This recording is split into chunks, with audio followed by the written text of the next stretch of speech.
Hey everyone, welcome back to another episode of Mel. If you haven't been here before, I'm Mel, the host of this channel. So, better late than never, I have finally had a chance to watch Jujutsu Kaisen 0, or JJK 0 as most people refer to on the internet. And like all the reviews and everyone has already said about it, it's amazing. I think it's so amazing that there's no point in me going into how amazing it is.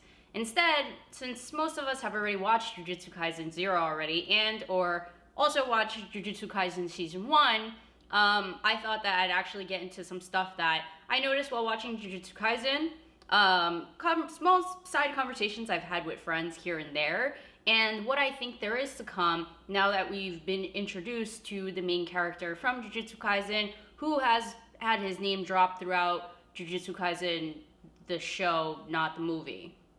But if you have not seen Jujutsu Kaisen 0 yet, or you haven't seen Jujutsu Kaisen the show yet, please don't watch. Go watch the film, go watch the show. You actually don't have to watch it in any particular order. You can watch one before the other. Or if you haven't seen Season 1 yet, don't worry about it. Jujutsu Kaisen 0 is actually a prequel to Season 1. So you can watch it in any order you want. Long story short, if you haven't seen either, don't watch this video, come back later. But for everyone and anyone who has already seen Season 1 and the movie, continue. And I'm gonna dive into some stuff that we probably could be looking forward to in Season 2 of Jujutsu Kaisen.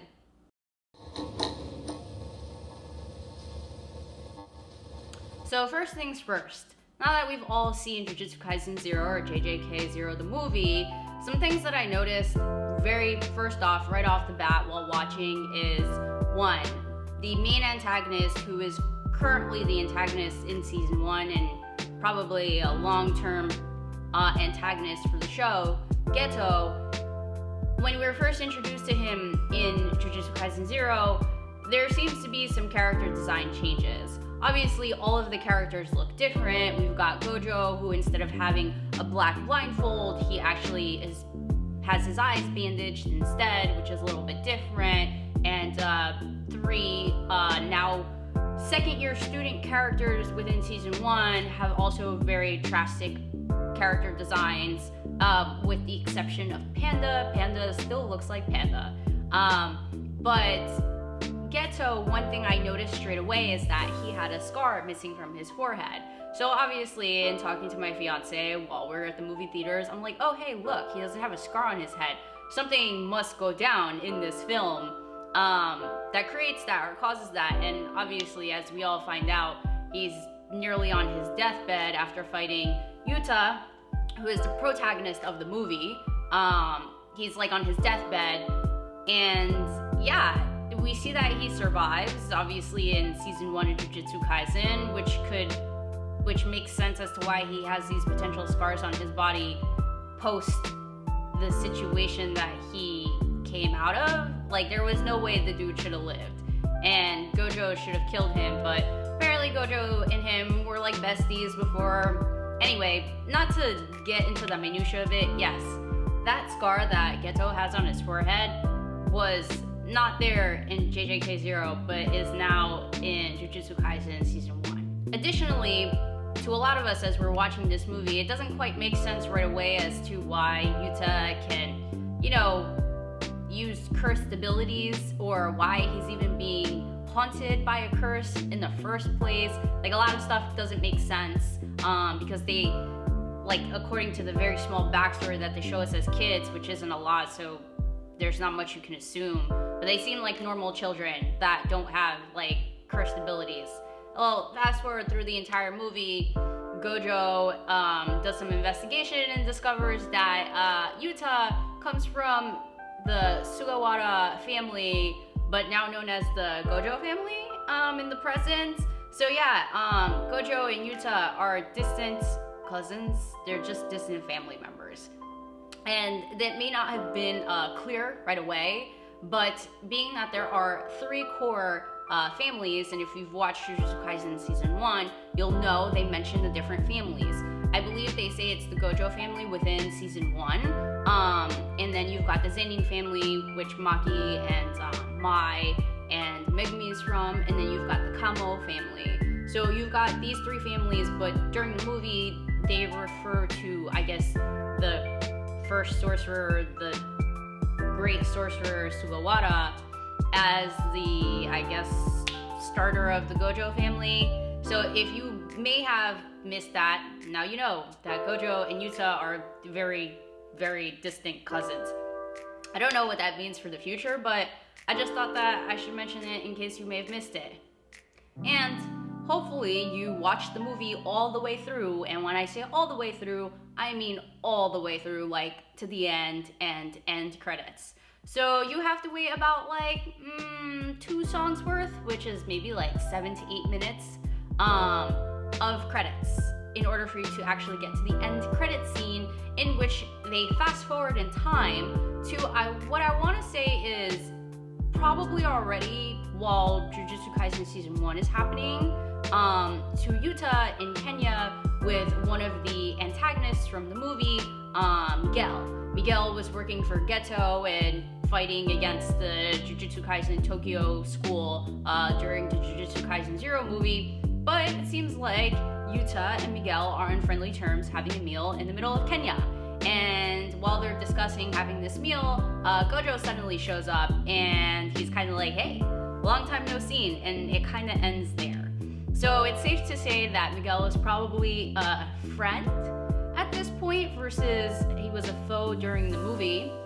And it's also fair to say that it looks like we're probably in the middle of like season 1 of Jujutsu Kaisen, and there's been some speculation / views on the internet. This is not source coming from me, but I saw on Twitter that this end credit scene may have been happening like right before Yuji came back to life.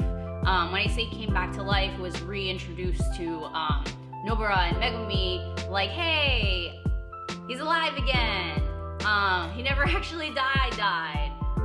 And that's right when I want to say the Tokyo and Kyoto like sister schools have like their whole like Jujutsu Kaisen exchange showdown. So I would say that's the apex at which that like cutscene or end credit scene happens. So I'm really curious to see how Yuta like is involved going forward, because obviously he's no longer haunted by this curse. It seems like he has been training in Kenya, gaining some confidence for himself, and you know, really honing and developing his skills and abilities. So I believe that this end credit is obviously to give a nod that we're probably going to be seeing Yuta soon in season 2 of Jujutsu Kaisen, which we probably won't be getting until 2023.